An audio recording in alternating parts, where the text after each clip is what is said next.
Hey, good morning, everybody. The war in Ukraine, or the conflict in Ukraine, whatever you like to call it, is continuing completely unnecessarily. Now, I'm going to reiterate what I've said before. This is a conflict that should never have started, and it could easily have been ended very soon after it started, because there were peace talks in April 2022 in Turkey, and Putin and Zelensky came to a peace agreement which was nearly implemented. But then, to my country's shame, the president, not the president, the prime minister at the time, Boris Johnson, went to Kiev to Zelensky, and I don't know what was said in private, but soon after that visit, then Zelensky said, no, no peace, we're just going to carry on. And the collective West escalated. They sent more weapons and more money to the Zelensky regime from that time on, and that's continued for a year or so. And in the last few weeks, that has accelerated, and the Prime Minister of the UK now has used that word. We need to accelerate support for the Zelensky regime so they can win the war. These are the words that he's using, and people in the collective West in governments are using as well.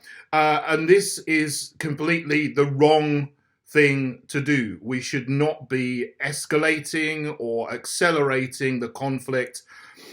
Russia is winning, and they have been grinding away at the city of Bakhmut, or Artemovsk, whichever language you use to describe the city, for over 6 months. And they've nearly now taken the whole city in a brutal war of attrition around the city, which is like, the trench warfare of the First World War. I mean, I can't imagine how awful it is for people who are on the front lines in there, doing the bidding of Hunter Biden and Joe Biden and Boris Johnson and Rishi Sunak and Jens Stoltenberg of NATO. That's what they're fighting for, these people, essentially, to keep the war going.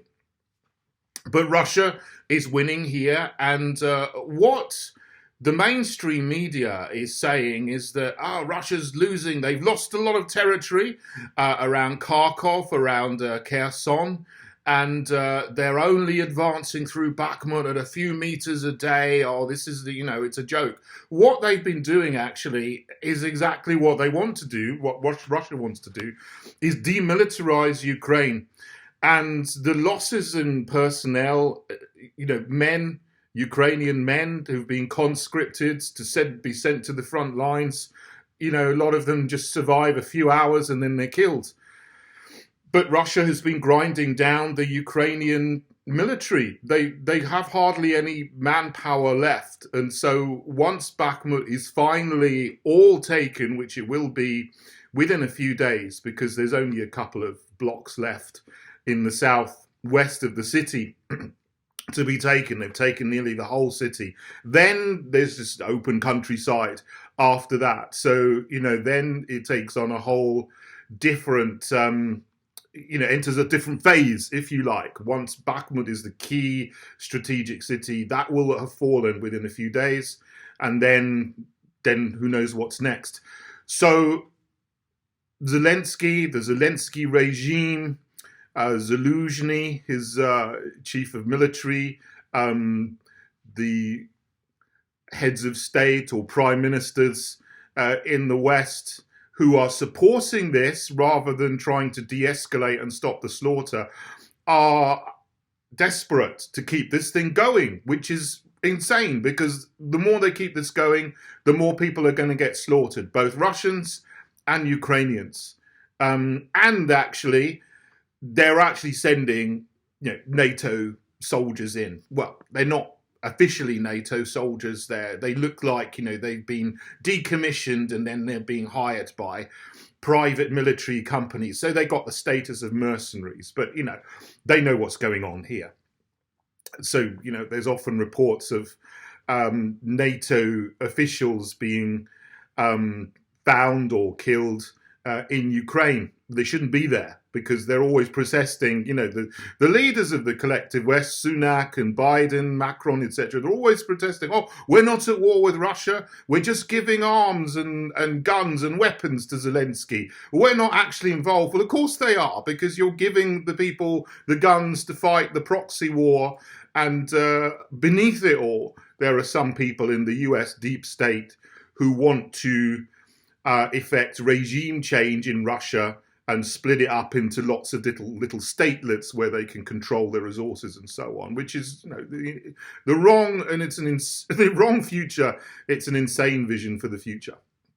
But what's happening here is that Russia is clearly winning, but the West, instead of de-escalating, not the people of the West, but the people in the governments in the West who are using our military and our resources to continue this conflict. I want to make a distinction there, because they don't represent me as a person, and they don't represent the vast majority of people who don't want to continue this war. We want an end to this war. The people of the West want an end to this war. It's only the governments and the parasitical class who are making money out of it who want to continue this.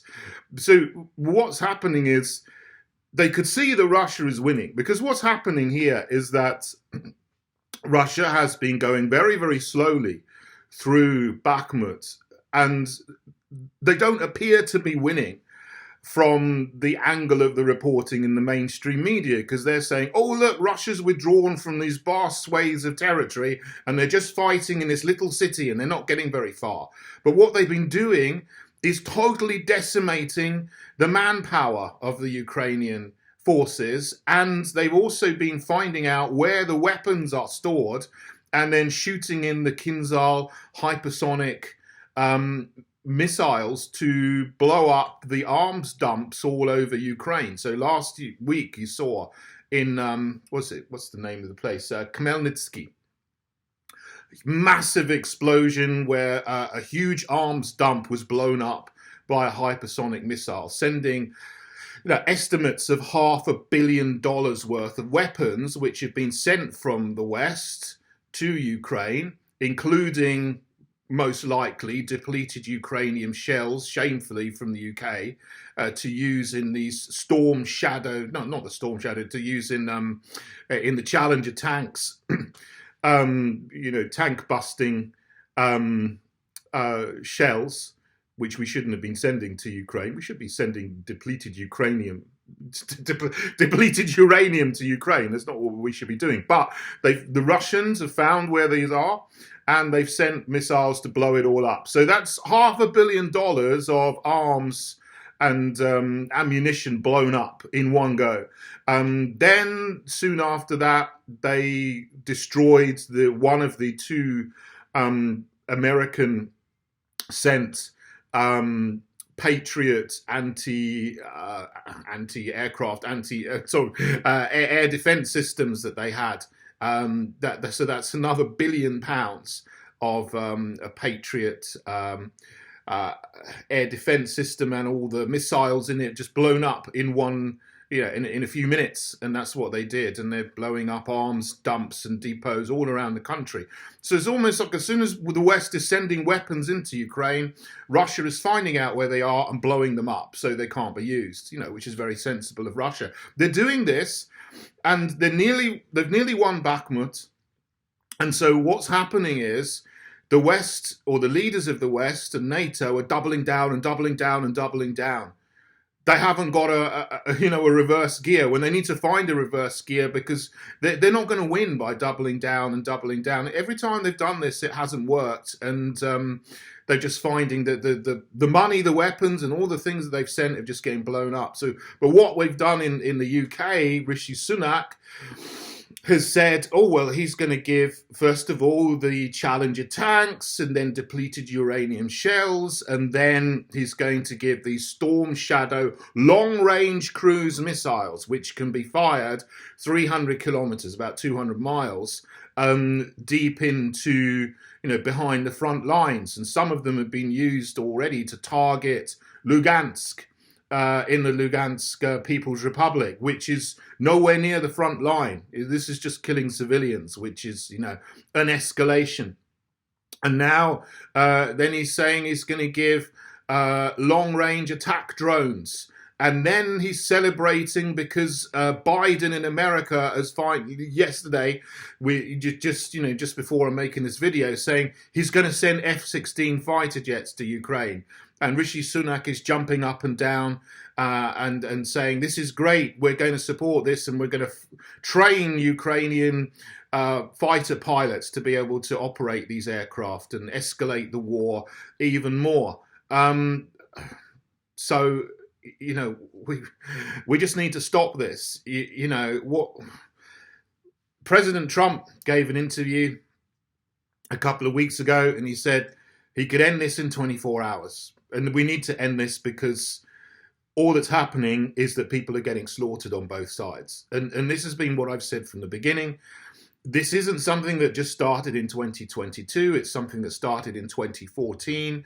And essentially, the West at the time, it was the Obama-Clinton regime, or Obama-Biden. Clinton's obviously there behind the scenes. She was the Secretary of State. They were the ones that instigated a coup in Ukraine in order to try to bring Ukraine into the EU and NATO. Whereas it would be far wiser to just say, let Ukraine be neutral. There's no strategic value for the West in Ukraine. Let it be neutral. Let's get on and develop a friendship with Russia. And that's the right future for the world. But they didn't do that. They instigated a coup in Ukraine in 2014. And then this is just a continuation of that, that whole sequence of events. And we are where we are now. So this so-called Ukrainian counteroffensive was also supposed to begin on the 30th of April, and a lot of people in, you know, the cheerleaders for the escalation in the West were saying, look, the counteroffensive is going to start, we're going to take back Bakhmut, and we're going to like take over the areas that Russia has taken over with the military, because there are essentially mainly Russian-speaking people in those areas who want to be part of Russia. But the West is going to take that back, including Crimea, and support this great Ukrainian counteroffensive. But that fizzled out into absolutely nothing straight away. There hasn't been an effective counteroffensive because the Ukrainian armed forces have been ground down to almost nothing through 6 or 7 months of war of attrition in Bakhmut, and that's the situation. And whatever you hear from the Western mainstream media, and whatever escalation you hear about from the people who are leaders in the West at the moment, hopefully there won't be for too much longer, but at the moment they're talking up escalation. Whatever you hear from them, they completely ignore the reality that the armed forces, the manpower in the Ukrainian armed forces has just been decimated and ground down to almost nothing. So they can send loads and loads of weapons over, but there's hardly anybody in the Ukrainian armed forces left to operate them. And after Bakhmut falls, I think you're going to see this go a lot quicker, and the Russian armed forces take a lot more ground a lot more quickly, and perhaps take back the grounds that they've retreated from earlier in the year. So this Ukrainian counteroffensive just didn't happen, and it fizzled out. They didn't take back anything of Bakhmut. They still nearly lost the whole city of Bakhmut. In the south, there was no advance down through Zaporozhye into Mariupol and so on, or towards the Crimea, like they said was going to happen. Nothing there happened at all.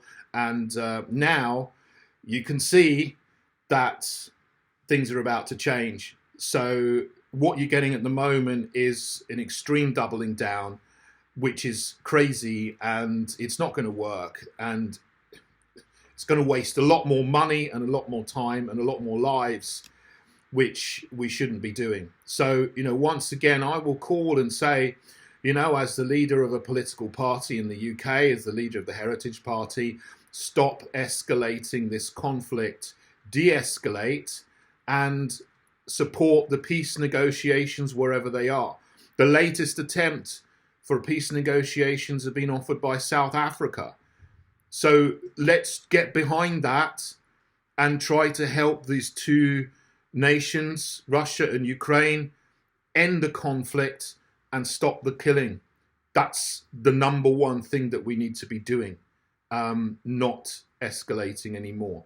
There's only one other party political leader I can see in the UK who's saying the same thing as me. That's George Galloway. Now, we're at the opposite ends of the traditional political spectrum, but he's saying the same things as me about this Ukraine conflict, that we just should not be in getting involved in it, and we should certainly not be escalating it in the UK or in the West. So, God bless him for being on the right side of this issue. And I will say that as well, and I'll continue to say that. We need to de-escalate and stop the slaughter.